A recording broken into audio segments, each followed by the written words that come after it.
Oke, saatnya belajar.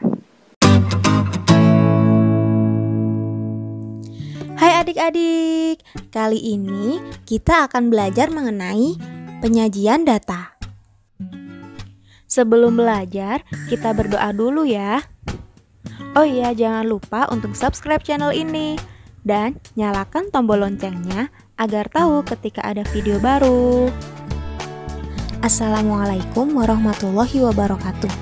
Halo, bagaimana kabar kalian? Semoga selalu sehat ya. Nah, kali ini kita akan melanjutkan pembelajaran kita mengenai penyajian data, khususnya untuk diagram batang dan diagram garis. Disiapkan alat tulisnya ya. Mari kita ingat kembali mengenai macam-macam penyajian data. Penyajian data ada 5 macam.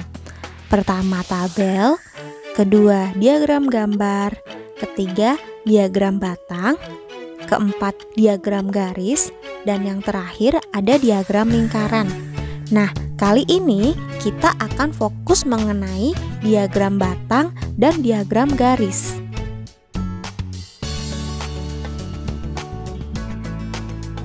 Nomor 3, menyajikan data dalam bentuk diagram batang. Kalian masih ingat bukan? Pada pertemuan sebelumnya, kita sudah memiliki data mengenai berat badan sapi di peternakan X.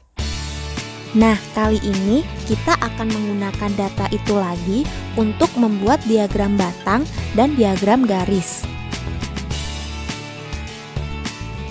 Berikut ini adalah langkah-langkah dalam membuat diagram batang. Sebelumnya, kita tulis dulu judul dari diagram batangnya, yaitu berat badan sapi di peternakan X. Oke, yang pertama, langkahnya adalah menggambar sumbu datar dan sumbu tegak. Semakin ke kanan sumbu datar, maka nilainya semakin besar, sedangkan pada sumbu tegak semakin ke atas nilainya akan semakin besar.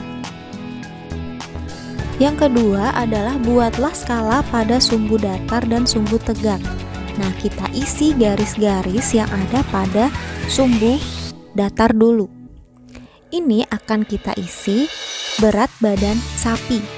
Jadi kita cantumkan saja dari 700 kg, 750, 800, 850, dan 900 kg. Kemudian pada sumbu tegaknya kita harus menentukan sendiri berdasarkan banyaknya sapi-sapi yang ada pada data. Mudahnya kita bisa mengambil nilai terkecil dan nilai terbesar yang ada pada data tersebut. Jadi di sini kita butuh skala yang mencakup nilai 3 sampai 8. Nah, kita bisa gunakan skala dari 2 sampai 8 dengan jaraknya 2 per poinnya. Kalian boleh menuliskan skala bebas mau jarak berapapun asalkan konsisten dengan nilai yang digunakan. Di sini skala dari 0 ke 2 jaraknya 2, kemudian 2 ke 4 berjarak 2 lagi, 4 ke 6 selisih 2, dan 6 ke 8 selisih 2. Bisa kita lihat jaraknya konsisten selalu 2. Begitu seterusnya sampai ke atas. Lalu, langkah yang ketiga adalah tulislah keterangan pada sumbu datar dan sumbu tegak. Nah, kita tadi sudah menulis 700 kg sampai 900 kg. Maka kita bisa memberikan keterangan berat sapi. Lalu untuk sumbu tegaknya itu merupakan skala banyaknya. Kemudian langkah yang keempat adalah buatlah batang-batang persegi panjang sesuai data pada tabel. Kita mulai dari data berat badan terendah atau yang paling kiri. Banyaknya sapi dengan berat 700 kg itu ada 5. Jadi pada skala kita tentukan di antara 4 dan 6, yaitu di tengah-tengahnya kita bisa tarik garis mendatar putus-putus sampai pada titik 700 kg. Kemudian kita gambar batang persegi panjangnya. Kemudian untuk 750 kg banyaknya itu ada 3 sapi.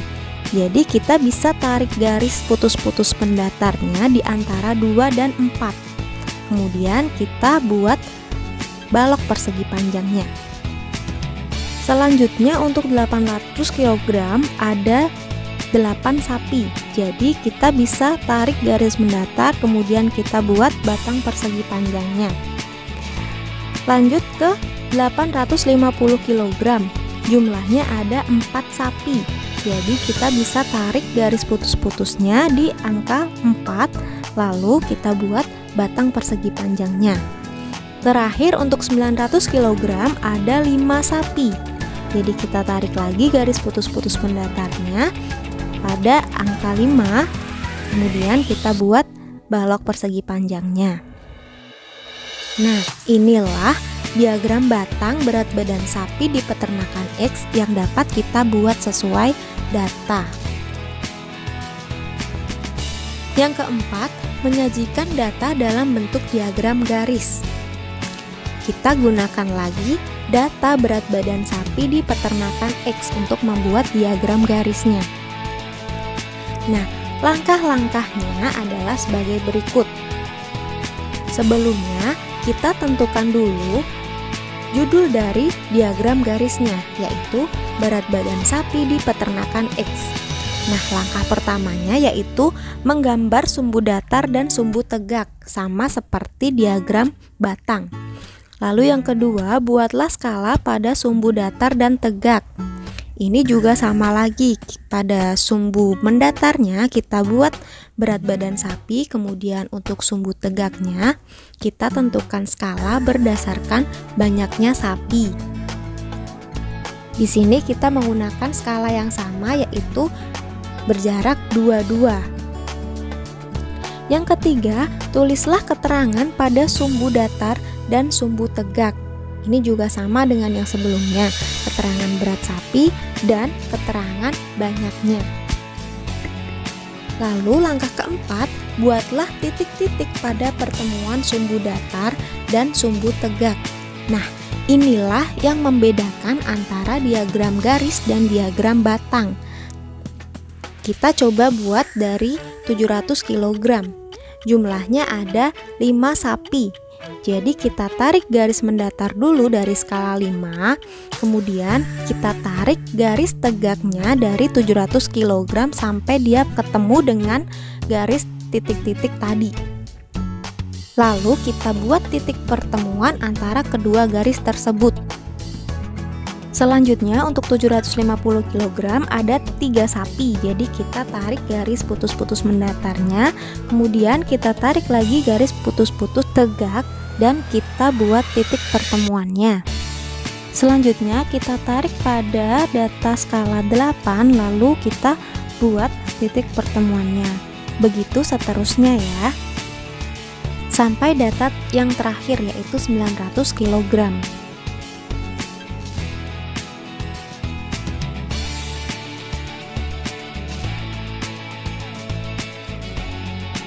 Setelah semua titik-titik terbentuk, maka langkah yang terakhir yaitu tarik garis hubung berurutan pada antar titik yang terbentuk. Nah, jadi kita tinggal menghubungkan saja titik-titiknya dengan sebuah garis. Coba kalian lihat. Nah, ditarik dari titik pertama ke yang kedua, kemudian kedua ke yang ketiga, ketiga ke keempat, dan seterusnya ke titik yang terakhir. Nah, karena garis yang terbentuk inilah makanya bisa disebut sebagai diagram garis. Tugas untuk latihan kalian di rumah adalah buatlah diagram batang berdasarkan data di bawah ini. Selanjutnya, buatlah diagram garis berdasarkan data di bawah ini. Kalian kerjakan di buku tugas ya.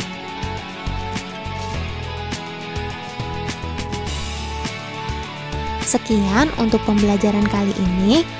Wassalamualaikum warahmatullahi wabarakatuh. Terima kasih sudah menonton. Jangan lupa like, komen, dan subscribe. See you adik-adik.